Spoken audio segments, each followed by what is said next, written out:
warahmatullahi wabarakatuh.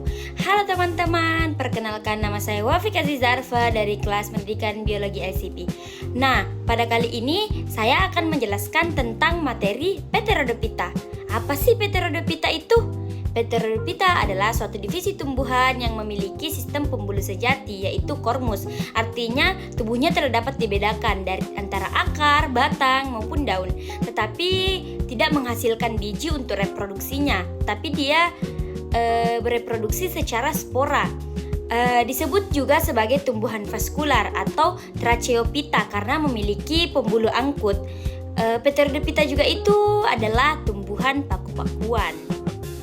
Nah, ciri utama dari Pteridophyta itu yang pertama umumnya hidup di tempat yang lembab atau hidrofit maupun di air atau hidrofit. Adapun juga dia biasanya menempel di pohon yang disebut epifit.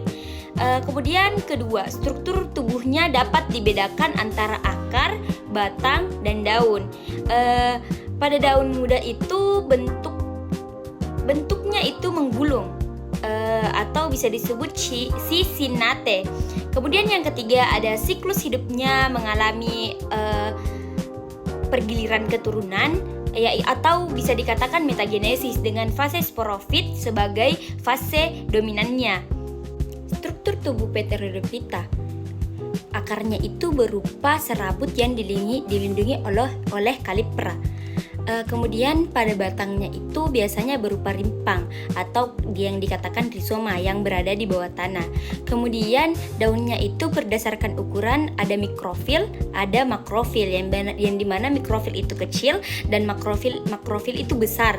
Kemudian berdasarkan fungsi yaitu tropofil yang dimana untuk fotosintesis dan sporofil untuk spora.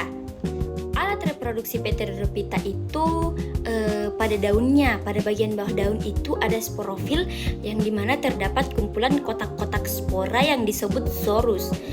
Kemudian zorus biasanya dilindungi oleh selaput yang disebut indusium.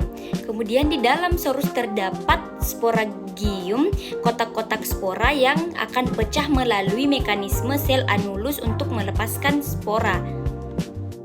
Berikut adalah video siklus hidup metagenesis dari Pteridophyta, yang dimana tumbuhan paku dewasa menghasilkan spora yang terdapat di dalam sporangium atau kotak spora.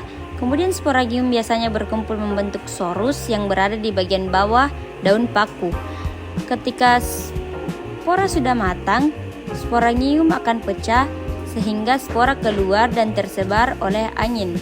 Jika spora jatuh di tempat yang lembab dan sesuai, spora akan tumbuh menjadi protalium atau protalus, yaitu tumbuhan kecil berbentuk hati. Pada protalium terdapat dua alat kelamin, yaitu antheridium sebagai alat kelamin jantan dan archegonium sebagai alat kelamin betina. Antheridium menghasilkan spermatozoid, sedangkan archegonium menghasilkan sel telur. Saat lingkungan cukup air, spermatozoid akan bergerak menuju sel telur dan terjadilah pembuahan. Hasil pembuahan tersebut akan membentuk zigot, yang dimana zigot kemudian berkembang jadi embrio lalu tumbuh menjadi tumbuhan paku muda. Setelah tumbuh sempurna, tumbuhan paku menjadi tumbuhan paku dewasa yang kembali menghasilkan spora.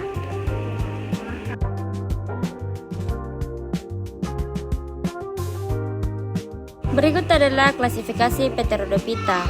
Tumbuhan paku dibagi menjadi 4 kelas utama. Yang pertama, Physolophytinae, paku purba sebagai yang besar sudah punah, tidak berdaun sejati, contohnya pada Physelotum. Kemudian ada Lycopsida, yaitu paku kawat, yang dimana daun kecil tersusun spiral, spora berkumpul membentuk strobilus, contohnya pada tanaman Lycopodium.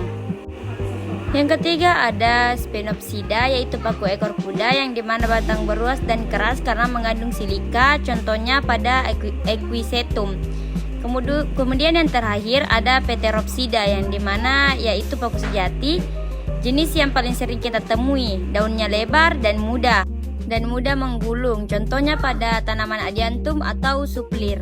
Peran penting Pteridophyta bagi kehidupan kita. Yang pertama sebagai tanaman hias. Contohnya itu pada adiantum atau suplir. Kemudian sebagai bahan pangan. Contohnya pada tanaman semanggi atau pakis. Kemudian sebagai pupuk hijau, contohnya itu pada Azolla pinnata, karena Azolla pinnata ini bersimbiosis dengan Anabaena untuk fiksasi nitrogen. Kemudian sebagai juga bahan obat, contohnya itu pada paku kawat atau Lycopodium. Berikutnya ialah kesimpulan atau penutup. Kesimpulan Pteridophyta adalah jembatan evolusi penting antara lumut dan tumbuhan berbiji karena sistem pembuluhnya yang sudah maju namun masih bereproduksi menggunakan spora. Kemudian Pteridophyta juga ini adalah tumbuhan atau tanaman yang paling lama hidup di dunia.